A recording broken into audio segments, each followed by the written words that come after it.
মোক আচলতে বহল শৈক্ষিক জগতখনৰ লগত বহল বৌদ্ধিক জগতখনৰ লগত পৰিচয় কৰি দিয়াৰ ক্ষেত্ৰত হেমন বৰগোহাঁইৰ বিশেষ অৱদান আছে। হেমন বৰগোহাঁইৰ উৎসাহ উদ্দীপনা তেওঁ কেইবাখনো চিঠিপত্ৰ মোক দিছিল। মহাত্মা গান্ধী মোৰ এজন আদৰ্শ লেখকো, এজন আদৰ্শ পুৰুষো, এজন আদৰ্শ জীৱন কলাৰ সাধকো। ভূপেন হাজৰিকাৰ লগত এটা সাক্ষাৎকাৰ লৈছিলোঁ। বিশেষকৈ বীৰেন্দ্ৰ কুমাৰ ভট্টাচাৰ্যৰ লগত মোৰ বিশেষ সম্পৰ্ক আছিল। মই আনকি কৃষ্ণকান্ত সন্দিকৈকো দেখা কৰিবলৈ যোৰহাটলৈ গৈছিলোঁ, বিশেষকৈ হিৰুদাৰ লগত মোৰ এটা মই বেণুধৰ শৰ্মাক লগ পাইছিলোঁ, কেইবাদিনো গৈছোঁ তেওঁৰ ঘৰলৈ। আৰু তুমি অক্ষয় মিশ্ৰৰ জীৱন জিজ্ঞাসাখন পঢ়িবা। তাৰমানে তেওঁ হয়তো কিবা হতাশাত ভুগিছিল বা ডাক্তৰ চুচিলৈ যায়, সেই প্ৰেছক্ৰিপশ্যনত তেনেকৈ দিয়া সেইটো এটা বিৰল উদাহৰণ, তেনেকুৱা উদাহৰণ পাবলৈ নাই। মুনীন বৰকটকে সেই কিতাপখনৰ এটা সমালোচনাও লিখিছিল। মহেশ্বৰ নেওগিজাতে কৈছিল যে অনুবাদটো মৌলিক যেন লগা হৈছে, তেতিয়া মই বুজিলোঁ যে মই অনুবাদক হিচাপে সাৰ্থক হৈছোঁ। গতিকে প্ৰসন্নলাল চৌধুৰী আৰু মোৰ পিতৃদেৱ হৰেকৃষ্ণ মিশ্ৰৰ পৰা মই এটা তাৰণা প্ৰেৰণা লাভ কৰিছিলোঁ পঢ়াৰ প্ৰতি, লেখা পঢ়াৰ কৰাৰ প্ৰতি।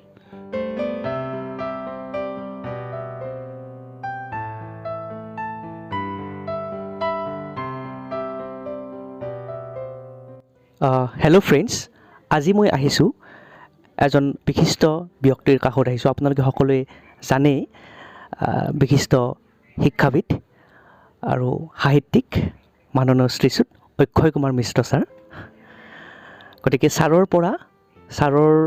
জীৱনৰ সাহিত্যৰ লগত কেনেকৈ জড়িত হ'ল, মই কিছু মধুৰ মুহূৰ্ত কথা তেওঁৰ পৰা মই জানিম আৰু আপোনালোককো মই জনাবলৈ চেষ্টা কৰিম। চাই থাকিব মোৰ ভিডিঅ'টো সম্পূৰ্ণ হৈ গ'লে। ছাৰ, আপুনি সাহিত্য জগতৰ লগত কেনেকৈ জড়িত হৈ পৰিল? আচলতে মই যেতিয়া বৰপেটা বিদ্যাপীঠৰ ছাত্ৰ হৈ আছিলোঁ, তেতিয়াই মোৰ সাহিত্য জগতত প্ৰৱেশ। মই নৱমমান শ্ৰেণীত পঢ়ি থাকোঁতে শতপত্ৰ নামৰ এটা পদ্য লিখিছিলোঁ। আমাৰ বৰপেটা বিদ্যাপীঠৰ যিখন মুখপত্ৰ আছিল, প্ৰসন্নলাল চৌধুৰীয়ে সেইখনৰ নাম দিছিল শতপত্ৰ। সেই শতপত্ৰৰ কাৰণে এটা মই পদ্য ৰচনা কৰিছিলোঁ শতপত্ৰ নাম দিয়ে, আৰু সেইটোৱে মোৰ প্ৰথম ৰচনা। গতিকে কবিতাৰে মোৰ লেখক জীৱনৰ সূচনা হৈছিল, তেনেকৈ আত্মপ্ৰকাশ হৈছিল। গতিকে অৱশ্যে সেইবাৰ সেই সময়ত মুখপত্ৰখন নিয়মিতভাৱে ওলোৱা নাছিল। মই ক্লাছ 7ত থাকোঁতে ওলাইছিল, তাৰপিছত ওলোৱা নাছিল। মই বিদ্যাপীঠ এৰি অহাৰ পিছতহে ওলাইছিল। গতিকে সেইটো আৰু প্ৰকাশ নহ'ল। কিন্তু প্ৰথম ৰচনা মোৰ সেইটোৱে। আৰু বিদ্যাপীঠত পঢ়ি থাকোঁতে প্ৰসন্নলাল চৌধুৰী বিদ্ৰোহী কবি বা তেওঁ নীলাম্বৰৰ প্ৰখ্যাত নাট্যকাৰ, তেওঁ বৰপেটা বিদ্যাপীঠৰ 32 বছৰ কাল প্ৰধান শিক্ষক আছিল। 1932 চনৰ পৰা 64 চনলৈকে তেওঁ বিদ্যাপীঠৰ প্ৰধান শিক্ষক আছিল। আৰু আমাৰ দেউতা হৰেকৃষ্ণ মিশ্ৰ, তেওঁ আছিল সহকাৰী প্ৰধান শিক্ষক। পিতাও বৰ সাহিত্য অনুৰাগী আৰু সংস্কৃত অসমীয়া ভাষা সাহিত্যত পণ্ডিত লোক আছিল। গতিকে প্ৰসন্নলাল চৌধুৰী আৰু মোৰ পিতৃদেৱ হৰেকৃষ্ণ মিশ্ৰৰ পৰা মই এটা তাৰণা প্ৰেৰণা লাভ কৰিছিলোঁ পঢ়াৰ প্ৰতি, লেখা পঢ়াৰ কৰাৰ প্ৰতি। আৰু পিতাই মোক বৰপেটা বিদ্যাপীঠৰ যিটো পুথিভঁৰাল আছিল, সেই পুথিভঁৰালৰ পৰা কিতাপ আনি দিছিল। মই 4মান শ্ৰেণীত পঢ়াৰ পৰাই তেনেকৈ কিতাপ পঢ়াৰ প্ৰতি আগ্ৰহ এটা হৈছিল। আৰু আমাৰ ঘৰত এটা লাইব্ৰেৰী আছিল। আমাৰ এজন ডাঙৰ জেঠা আছিল, যে কৃষ্ণ মিশ্ৰ, তেওঁ ডাঙৰ সংস্কৃত পণ্ডিত আছিল আৰু কটন কলেজৰ অধ্যাপক আছিল। তেওঁ 1942 চনতে ঢুকায়। তেওঁ কিন্তু এটা বিশেষ অধ্যয়নশীল পণ্ডিত আছিল। তেওঁৰ এটা লাইব্ৰেৰী সেই ঘৰত মই পাইছিলোঁ সৰুৰ পৰাই। গতিকে সেই পঢ়া শুনাৰ প্ৰতি মোৰ এটা আগ্ৰহ তেতিয়াই হৈছিল। আৰু বিশেষকৈ প্ৰসন্নলাল চৌধুৰী বিদ্যাপীঠৰ হেডমাষ্টাৰ হিচাপে আমি পাইছিলোঁ, আৰু অন্যান্যসকল পাইছোঁ। বিশেষকৈ গোপাল কৃষ্ণ দাস বুলি, তেওঁ পিছত অসমৰ তথ্য আৰু জনসংযোগ বিভাগৰ মানে সঞ্চালক হৈ অৱসৰ গ্ৰহণ কৰিছিল। তেওঁ মই যেতিয়া ক্লাছ 10ত পঢ়োঁ, তেওঁ অসমীয়া বিষয়টো আমাক শিকাইছিল। আৰু তেওঁ আমাক ক্লাছত ৰচনা লিখিবলৈ শিকাইছিল। আৰু সেই ৰচনা মই খুব আন্তৰিকতাৰে অলপ পঢ়া শুনা কৰি অলপ অনুশীলন অনুধাৱন কৰি মই লিখিছিলোঁ, আৰু তেওঁ বৰ সন্তুষ্ট হৈছিল। সেই ৰচনাখন প্ৰত্যেক শনিবাৰে থাকে ৰচনাৰ পিৰিয়ড, তেওঁ ক্লাছতে পঢ়িবলৈ দিছিল মোক আমাৰ সহপাঠী বন্ধুসকলৰ আগত মই পঢ়ি দিছিলোঁ। সেইটোৱে মোক যথেষ্ট প্ৰেৰণা দিছিল। আৰু তেওঁ এটা মন্তব্য কৰি ভাল হৈছে, এই যে লেখা মেলাৰ প্ৰতি মোৰ আগ্ৰহটো বৃদ্ধি কৰাৰ ক্ষেত্ৰত মই গোপাল কৃষ্ণ দাসক সদায় স্মৰণ কৰিম। লগতে প্ৰসন্নলাল চৌধুৰী, প্ৰীতিদেৱ হৰেকৃষ্ণ মিশ্ৰ আদিসকলে মোক এই এটা প্ৰেৰণা দিছিল। আৰু মই তেতিয়াৰ পৰা সেই ক্লাছ 9-10 থাকোঁতেই মই বিশেষকৈ ৰচনা লিখিবলৈ লৈছিলোঁ আৰু তাৰপিছত প্ৰবন্ধ নিবন্ধ লেখাৰ প্ৰতি মোৰ মনটো বেছি আকৃষ্ট হৈছিল। এনেকুৱা ধৰণে মোৰ লেখক জীৱনৰ সূচনা হৈছিল। তাৰপিছত মই যেতিয়া কলেজত পঢ়িলোঁ, তেতিয়া কিবা কাৰণত মই মানে মই তেতিয়া ইংৰাজীতে বক্তৃতা দিব লাগিছিল। মই ক্লাছ মানে হেৰি মেট্ৰিক পাছ কৰিছোঁ বৰপেটা বিদ্যাপীঠৰ পৰা 1962 চনত। তাৰপিছত মই MC কলেজত নাম লিখিলোঁ। তেতিয়া ইংৰাজীত এটা কিবা কথা ভাষণ দিব লগা হৈছিল, দিলোঁ। মোক বহুতে ভাবিলে যে ইংৰাজীটো ভাল, গতিকে যেতিয়া সম্পাদকজনে MC কলেজৰ মেগাজিন যিখন আছিল, সম্পাদকজনে মোক ক'লে আপুনি ইংৰাজীত লেখা দিব লাগিব। আৰু মোৰ আৰু অসমীয়াত দিয়া নহ'ল, ইংৰাজীত তেনেকুৱা প্ৰবন্ধ পাতি কেইটামান লিখিছিলোঁ। The influence of music on our life, study of books, তাৰপিছত sickness of civilization, modern men in search of soul. এনেকুৱাভাৱে মোৰ কলেজীয়া জীৱনত আৰু অসমীয়াত মেগাজিনত লেখা নহ'ল, ইংৰাজীতে লিখিছিলোঁ তেনেকৈ। তাৰপিছত যেতিয়া ইউনিভাৰ্চিটিত পঢ়িবলৈ গৈছিলোঁ, গুৱাহাটী ইউনিভাৰ্চিটিত এবছৰমান মই ইংৰাজী বিষয়ত পঢ়িছিলোঁ। তাতো মই প্ৰথম এটা হেৰি লিখিছিলোঁ যে বিশ্ব প্ৰকৃতি আৰু আমি। মই ভাবোঁ এইটো এটা মোৰ খুব হেৰিকে অধ্যয়ন, অনুধাৱন, অনুশীলন কৰি লেখা এটা ভাল প্ৰবন্ধ বুলি মই ভাবোঁ, বিশ্ব প্ৰকৃতি আৰু আমি। সেই প্ৰবন্ধটো স্নাতকোত্তৰ মহলাৰ যিখন হেৰি আছিল, মুখপত্ৰ আছিল, সেইখনত প্ৰকাশ হৈছিল। তেনেকুৱাভাৱে মোৰ লেখক জীৱনৰ আৰম্ভণি হৈছিল। আৰু মাজতে অসম সাহিত্য পৰিষদৰ অধিৱেশন পাইছিলোঁ 1969 চনত। সুন্দৰ বুলি এখন সুন্দৰ দিয়া সাহিত্যৰ মুখপত্ৰ, তাতো মই লিখিছিলোঁ। এনেকুৱাভাৱে মোৰ লেখক জীৱনৰ আৰম্ভণি হৈছিল। আৰু বিশেষকৈ 69 চনতে যিখন হেৰি এখন সাহিত্যৰ এখন মুখপত্ৰৰ লগত এখন কিতাপো ওলাইছিল। সেই কিতাপখনত মোক ডক্টৰ মহেশ্বৰ নেওগৰ এটা প্ৰবন্ধ, ইংৰাজীৰ প্ৰবন্ধ অনুবাদ কৰি দিছিল তেওঁ সম্পাদক মণ্ডলীয়ে, আৰু মই সেইটো অনুবাদ কৰি দিছিলোঁ। তাত ডক্টৰ মহেশ্বৰে কৈছিল যে মই যেতিয়া চিনাকি হ'বলৈ গৈছিলোঁ, কৈছিল আপুনি, তেওঁ সদায় আপুনি বুলি সম্বোধন কৰিছিল, আপুনি এইটোৰ অনুবাদ কৰিছিল বোলে। হয়, লেখাটো মৌলিক যেন হৈছে। এই যে অনুবাদটো যেন মৌলিক হ'লেই আচল ভাল অনুবাদ বুলি ধৰি লোৱা হয়। গতিকে মহেশ্বৰ নেওগে যেতিয়া কৈছে যে অনুবাদটো মৌলিক যেন লগা হৈছে, তেতিয়া মই বুজিলোঁ যে মই অনুবাদক হিচাপে সাৰ্থক হৈছোঁ। যি কি নহয়, এই ক্ষেত্ৰতো পিছত মোক পিতা হৰেকৃষ্ণ মিশ্ৰই সহায় কৰিছিল অনুবাদটোৰ ক্ষেত্ৰত। তেনেকৈ মোৰ লেখক জীৱনৰ আৰম্ভ হয়। তাৰপিছত বিশেষকৈ এই চাৰু মন্ত্ৰৰ সম্পাদনাত অসম বাতৰি বুলি এখন, তাত মই লিখিছিলোঁ। তাতে মোৰ লেখক জীৱনৰ বিকাশ এটা হৈছিল।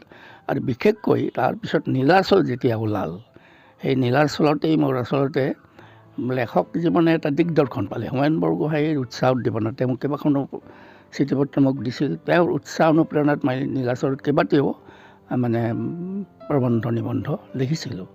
আৰু মোক আচলতে বহল শৈক্ষিক জগতখনৰ লগত, বহল বৌদ্ধিক জগতখনৰ লগত পৰিচয় কৰি দিয়াৰ ক্ষেত্ৰত হোমেন বৰগোহাঁইৰ বিশেষ অৱদান আছে। আৰু যেতিয়া মই জীৱন জিজ্ঞাসা নামৰ কিতাপখন লিখিছিলোঁ, তাত তেওঁ এটা কথা লিখি মোক যথেষ্ট উৎসাহিত অনুপ্ৰাণিত কৰিছিল। তেনেকুৱাভাৱে উৎসাহ উদ্দীপনা মই পাইছিলোঁ লেখক জীৱনৰ ক্ষেত্ৰত।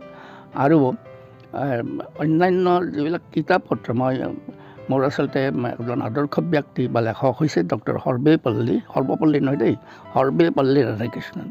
তেওঁৰ বিষয়ে মই এখন কিতাপ লিখিছিলোঁ। সেই কিতাপখনে যথেষ্ট সমাদৰ লাভ কৰিছিলোঁ। আৰু প্ৰফুল্ল দত্ত গোস্বামী বা অন্যান্যসকলে সেইখনৰ ওপৰত আদৰি লৈছিল। সেইবিলাকেও মোক বৰ উৎসাহিত কৰিছিল। তেওঁলোকৰ উপদেশ বাণী বা তেওঁলোকৰ যিটো প্ৰেৰণাদায়ক হেৰি, এনেকুৱাভাৱে বহুতৰ প্ৰায় মুনীন বৰকটকে সেই কিতাপখনৰ এটা সমালোচনাও লিখিছিল। এইবিলাকে মোক যথেষ্ট উৎসাহিত অনুপ্ৰাণিত কৰিছিল। তাৰপিছত বিশেষকৈ যেতিয়া জীৱন জিজ্ঞাসাখন প্ৰকাশ পাইছিল, সেইখনে কিন্তু অভূতপূৰ্বভাৱে কেৱল বৌদ্ধিক জগততে নহয়, সৰ্বসাধাৰণ পঢ়ুৱৈবিলাকৰ পৰাও যথেষ্ট সমাদৰ লাভ কৰিছিল। আৰু আমাৰ ভুৱন বৰুৱা বুলি এজন আছিল, বৰপেটাৰ মানুহ। তেওঁ খুব ডাঙৰ এজন লেখক আছিল, ভাল লেখক আছিল, পঢ়াই আছিল। তেওঁ অৰ্থনীতি বিভাগৰ অধ্যাপক আছিল। তেওঁ এম চি কলেজতো কিছুদিন কাম কৰিছিল, কটন কলেজতো কৰিছিল। তাৰপিছত ডিব্ৰুগড় ইউনিভাৰ্চিটিৰ অৰ্থনীতি বিষয়ৰ তেওঁ অধ্যাপক আছিল। তেওঁ ক্লাছতেই জীৱন জিজ্ঞাসাৰ প্ৰশংসা কৰি তেওঁ ছাত্ৰ ছাত্ৰীসকল সেই কিতাপখন পঢ়িবলৈ কৈছিল। আৰু মোক তাৰ পৰা ডিব্ৰুগড় ইউনিভাৰ্চিটিৰ সেই সময়ৰ ছাত্ৰ দুজন মানে মোলৈ চিঠি লিখি তেওঁলোকে কিতাপখন খুজি নিছিল তেনেকুৱাভাৱে। গতিকে সেইবিলাকো মোক উৎসাহিত কৰিছিল। আৰু সেই কিতাপখন বহুতৰ পৰা মানে সমাদৰ লাভ কৰিছিল আৰু বহুতে সেইখন পঢ়ি উপকৃত অনুপ্ৰাণিত হোৱা বুলি মোক জানিবলৈ দিছিল। বহুতে আনকি মোক চিঠি পত্ৰ দিও জনাইছিল। সৰ্বসাধাৰণ মানুহ আছে, এজন দোকানী, জোতাৰ দোকানী জগন্নাথ পাঠক বুলি। তেওঁ সেইখন পঢ়ি কৈছিল যে মই যদি এইখন কিতাপ আৰু 20 বছৰ আগতে পালোঁহেঁতেন তেতিয়াহ'লে মোৰ জীৱনটো পৰিৱৰ্তন হ'লহেঁতেন। অৰ্থাৎ তেওঁ দেখাত সাধাৰণ মানুহ, জোতাৰ দোকানী, আৰু অৱশ্যে তেওঁ দৈনিক জনভূমিত সাংবাদিকতাও কৰিছিল। যি কি নহওক সেই আৰু বিদগ্ধ বহুত মানুহে সেইখনৰ বিষয়ে ভাল মন্তব্য দিছিল। সেইবিলাক কিতাপখনৰ পৰৱৰ্তী পৃষ্ঠাত সেইবিলাক উল্লেখ কৰা হৈছে। আৰু সেই কিতাপখনৰ ইতিমধ্যে 4টা সংস্কৰণ প্ৰকাশ পাইছে। সেইটোৱে সেই কিতাপখনৰ যিটো সমাদৰ সেইটো সূচনা কৰে বা ইংগিত দিয়ে। সেইখন বনলতাই পিছত বনলতাই সেইখন ভালকৈ ছপা কৰিছিল। জীৱন জিজ্ঞাসা, জীৱন তৃষ্ণা, এই ধৰণৰ কিতাপ। আনকি আমাৰ এটা ডাক্তৰ সুশীল ওজা বুলি এজন আছিল। তেওঁ এজন চিকিৎসক হিচাপে তেওঁৰ ওচৰ চাপিছিল চিকিৎসা গ্ৰহণৰ কাৰণে। তেওঁ লিখি দিছিল যে তুমি অক্ষয় মিশ্ৰৰ জীৱন জিজ্ঞাসাখন পঢ়িবা। তাৰমানে তেওঁ হয়তো কিবা হতাশাত ভুগিছিল বা কিবা এটা ভুগিছিল। আৰু সেইকাৰণে সেই ডাক্তৰজনে, তেওঁ মোৰ স্নেহভাজন ছাত্ৰও আছিল, মোৰ চিকিৎসকো আছিল। তেওঁ অকালতে তেওঁ ঢুকাল। যিয়ে নহওক সেই সুশীল ওজাই, ডাক্তৰ সুশীল ওজাই সেই প্ৰেছক্ৰিপশ্যনো তেনেকৈ দিয়া, সেইটো এটা বিৰল উদাহৰণ। তেনেকুৱা উদাহৰণ পাবলৈ নাই। সেইবিলাকে মোক যথেষ্ট উৎসাহিত অনুপ্ৰাণিত কৰিছিল। গতিকে বহুত বিদগ্ধ মানুহে সেই কিতাপখনৰ সম্পৰ্কত ভাল অভিমত দিছিল আৰু সেইবিলাকে মোক যথেষ্ট উপকৃত অনুপ্ৰাণিত কৰিছিল। আৰু মই ভাবোঁ যে জীৱন জিজ্ঞাসাত মোৰ কিছু জীৱন দৰ্শন, জীৱন জিজ্ঞাসা আৰু এখন কিতাপ ওলাইছিল জীৱন তৃষ্ণা, পিছত সেই দুখন একেলগ কৰি জীৱন জিজ্ঞাসা হিচাপে প্ৰকাশ কৰে। এই কিতাপবোৰ মোৰ জীৱন দৰ্শন কিছু পৰিমাণে হ'লে মোৰ চিন্তা ভাৱনা, চিন্তন মনন, মোৰ অধ্যয়ন অনুধাৱন অনুশীলন বা মোৰ ভাৱ অনুভূতি, এইবিলাক তাত যথাসম্ভৱভাৱে মই সেইটো প্ৰকাশ কৰাৰ কাৰণে চেষ্টা কৰিছিলোঁ। আৰু মই ভাবোঁ এই ক্ষেত্ৰত মই বহুলভাৱে বা আমাৰ পঢ়ুৱৈ সমাজৰ পৰা সমাদৰ লাভ কৰাটোৱে মোৰ সেই ক্ষেত্ৰত যে কিছু পৰিমাণে হ'লে মই লেখক হিচাপে এটা স্বীকৃতি পাইছোঁ, সেইটোৱে মোক জীৱনটো ধন্য কৰিছে। আৰু অন্যান্য কিতাপৰ কথাটো বাদেই, গতিকে এনেকুৱা আৰু এই যে মোৰ যিটো লেখক জীৱন, এইটোক পৰিপুষ্ট বহুতজনেই কৰিছে। আৰু মই সেই সময়ত গুৱাহাটীত যেতিয়া পঢ়ি আছিলোঁ ইউনিভাৰ্চিটিত, আৰু পিছতো মই যিবিলাক গুণী জ্ঞানী মানুহ আছিল, মোৰ সেইটো এটা অভ্যাসে আছিল। মই সেই গুণী জ্ঞানী মানুহবিলাকৰ ওচৰ চাপিছিলোঁ। যেনে মই বেণুধৰ শৰ্মাক লগ পাইছিলোঁ, কেইবাদিনো গৈছোঁ তেওঁৰ ঘৰলৈ। তাৰপিছত মই আনকি কৃষ্ণকান্ত সন্দিকৈকো দেখা কৰিবলৈ যোৰহাটলৈ গৈছিলোঁ। সেইবিলাক একোটা অভিনৱ মানে অভিজ্ঞতা একোটা।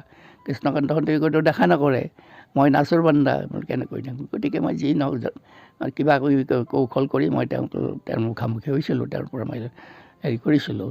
আৰু সেই সকলোবিলাক কথাই মোৰ যিখন সান্নিধ্যৰ সুবাস, গুণী জ্ঞানী লোকৰ সৈতে সান্নিধ্যৰ সুবাস, সেইটো আচলতে হোমেন বৰগোহাঁই সম্পাদিত এখন নিয়মীয়া বাৰ্তাত এইটো চিৰিয়েল হিচাপে প্ৰকাশ হৈছিল। আৰু পিছত সেইখন কিতাপ আকাৰে প্ৰকাশ কৰা হৈছে। সেইখন কিতাপ প্ৰকাশ কৰিছে বান্ধৱ, গুৱাহাটীৰ বান্ধৱ নামৰ প্ৰকাশন প্ৰতিষ্ঠানে, সান্নিধ্যৰ সুবাস নামৰ। তাতে বহুত কেইজন, বিশেষকৈ বীৰেন্দ্ৰ কুমাৰ ভট্টাচাৰ্যৰ লগত মোৰ বিশেষ সম্পৰ্ক আছিল।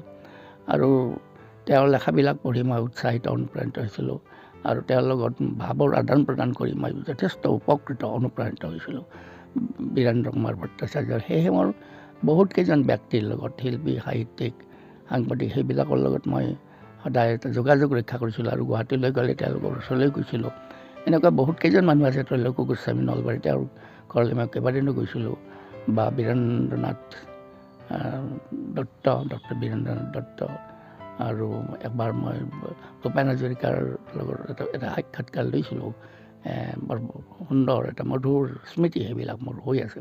এনেকুৱাভাৱে বহুত সাহিত্যিক শিল্পীৰ লগত মই এটা সম্পৰ্ক ৰক্ষা কৰিছিলোঁ আৰু তেওঁলোকৰ সান্নিধ্যৰ সুবাস ডক্টৰ প্ৰফুল্ল দত্ত গোস্বামী, ডক্টৰ মহেশ্বৰ নাথ, ডক্টৰ সত্যেন্দ্ৰনাথ শৰ্মা, এনেকুৱাভাৱে বহুত কেইজনৰ লগতে মোৰ এটা বিশেষকৈ হিৰুদাৰ লগত মোৰ এটা তেনেকুৱা সেইবিলাক মই লিখিছোঁ সেই কিতাপখনত সেইটো সন্নিৱিষ্ট হৈছোঁ। গতিকে সেইবিলাকেও মোক যথেষ্ট আনন্দিত কৰিছিল, আহ্লাদিত কৰিছিল। তেওঁলোকৰ মানে সান্নিধ্যৰ সুবাসে মোকো মোৰ জীৱনটো সুবাসিত কৰিছিল। এনেকুৱা আপোনাৰ বাবে আপোনাৰ আদৰ্শ ব্যক্তি কোনজন? আচলতে আদৰ্শ ব্যক্তি কোনজন বুলি কোৱাতকৈ আদৰ্শ ব্যক্তি মোৰ বহুতো আছে, ঠিক একজনৰ নামেই মই ল'ব নোৱাৰোঁ। প্ৰথম মোক যদি সৰুৰ পৰাই মই যিজনক পাইছোঁ অতি ঘনিষ্ঠভাৱে, যাৰ চিন্তাধাৰা দ্বাৰা মই উদ্বুদ্ধ অনুপ্ৰাণিত হৈছোঁ, যাৰ সহায় দিগদৰ্শনৰ দ্বাৰা মই উপকৃত অনুপ্ৰাণিত হৈছোঁ আৰু জীৱনত প্ৰতিষ্ঠা লাভ কৰাৰ ক্ষেত্ৰত মই যথেষ্ট প্ৰেৰণাদায়ক কথা শুনিছোঁ, পাইছোঁ, বাণী পাইছোঁ। সেইজন হৈছে মোৰ পিতৃগুৰু আৰু শিক্ষাগুৰু হৰিকৃষ্ণ মিশ্ৰ। প্ৰথমতে মই তেওঁৰ নামটো ল'ব লাগিব। যদি একজনৰেই নাম ল'ব লগা হয় মই হৰিকৃষ্ণ মিশ্ৰৰ নামটোৱেই ল'ম। কিন্তু তাৰ লগতে পিতৃব্য আৰু বহুত কেইজন মানুহৰ মই সান্নিধ্য লাভ কৰিছোঁ। মই সেইবিলাকৰ কথা ইতিমধ্যে অলপ উল্লেখ কৰিছোঁ অলপমান, যেনে ত্ৰৈলোক্যনাথ গোস্বামী, ডক্টৰ মহেশ্বৰ নেওগ, সত্যেন্দ্ৰনাথ শৰ্মা, ডক্টৰ প্ৰফুল্ল দত্ত গোস্বামী, তাৰপিছত লক্ষ্যধৰ চৌধুৰী, বীৰেন্দ্ৰ কুমাৰ ভট্টাচাৰ্য, বিশেষকৈ বীৰেন্দ্ৰ কুমাৰ ভট্টাচাৰ্য, তাৰপিছত বেণধৰ শৰ্মা বা অন্যান্যসকল, এই সকলৰ লগতে তাতকৈ কম বয়সৰো বহুত আছে হয়তো, সেইসকলক মই লগ পাইছোঁ। গতিকে সেইবিলাকেও মোক আদৰ্শ হৈছে, বহুত ক্ষেত্ৰত আদৰ্শ দিছে, বহুত ক্ষেত্ৰত মোক মানে ভাৱ সম্পদ লাভ কৰাত সহায় কৰিছে সেইবিলাকৰ সান্নিধ্যই। কিন্তু তাৰ আৰু কথা হৈছে কি, যদি মোক যদি কোৱা হয় যে সামগ্ৰিকভাৱে গোটেই বিশ্বৰ প্ৰেক্ষাপটত কেইজন মনীষীয়ে আপোনাক মানে উদ্বুদ্ধ কৰিছে, তেতিয়াহ'লে মই ক'ম, প্ৰথমতে মই নামটো ল'ম ডক্টৰ সৰ্বেপল্লী ৰাধাকৃষ্ণন নামটো। তেওঁৰ লেখাৰ দ্বাৰা মই যথেষ্ট উদ্বুদ্ধ অনুপ্ৰাণিত হৈছোঁ। যদিও মই দৰ্শনৰ ছাত্ৰ তেনেকৈ নহয়, যদিও কলেজত ফিলচফি আছিল, কিন্তু তেওঁৰ লেখা মই চববিলাক পঢ়া নাই, কিন্তু কিছু অংশ পঢ়ি মই ইমানখিনি অনুপ্ৰাণিত হৈছিলোঁ যে তেওঁৰ বিষয়ে এখন মই কিতাপেই লিখিছিলোঁ ডক্টৰ সৰ্বেপল্লী ৰাধাকৃষ্ণন, আৰু সেইখনেও যথেষ্ট সমাদৰ লাভ কৰিছে। বহুতো গুণী জ্ঞানী ব্যক্তিয়ে সেইখন সম্পৰ্কত ভাল মন্তব্য দিছে, বিশেষকৈ প্ৰফুল্ল দত্ত গোস্বামী, মুনীন বৰকটকী, বীৰেন্দ্ৰ কুমাৰ ভট্টাচাৰ্য।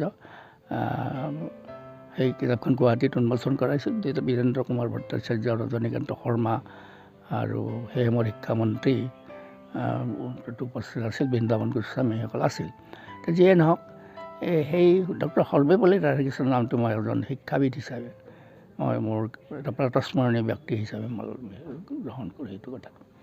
আৰু এজন হৈছে বৰ্তমান সময়ৰ প্ৰেক্ষাপটত মই এজন বিশেষ মানুহ হিচাপে, বিশেষ মানে যাৰ ব্যক্তিত্ব আৰু কৃতিত্বত জ্ঞান, বিজ্ঞান আৰু প্ৰযুক্তিবিদ্যাৰ সমন্বয় সাধন হৈছে। আমাৰ ভাৰতীয় সভ্যতা পৰম্পৰাত মানে বহুত কেইজন জ্ঞানী মানুহৰ জন্ম হৈছে। সেই তাহানিৰ ঋষিমুনিৰ দিনৰ পৰা, আৰণ্যক সভ্যতাৰ পৰা বহুত কেইজন গুণী জ্ঞানী আচাৰ্যৰ জন্ম হৈছে। কিন্তু জ্ঞানৰ লগত বিজ্ঞান আৰু প্ৰযুক্তিবিদ্যাৰ সমন্বয় সাধন যাৰ ব্যক্তিত্ব আৰু কৃতিত্বত হৈছে, সেইজন হৈছে ডক্টৰ APJ আব্দুল কালাম। মোৰ এজন আদৰ্শ লেখক সাম্প্ৰতিক সময়ৰ ডক্টৰ APJ আব্দুল কালাম, আৰু তেওঁৰ কিতাপবিলাকে মই ভাবোঁ কেৱল মোকেই যে উদ্বুদ্ধ কৰিছে তেনেকুৱা নহয়।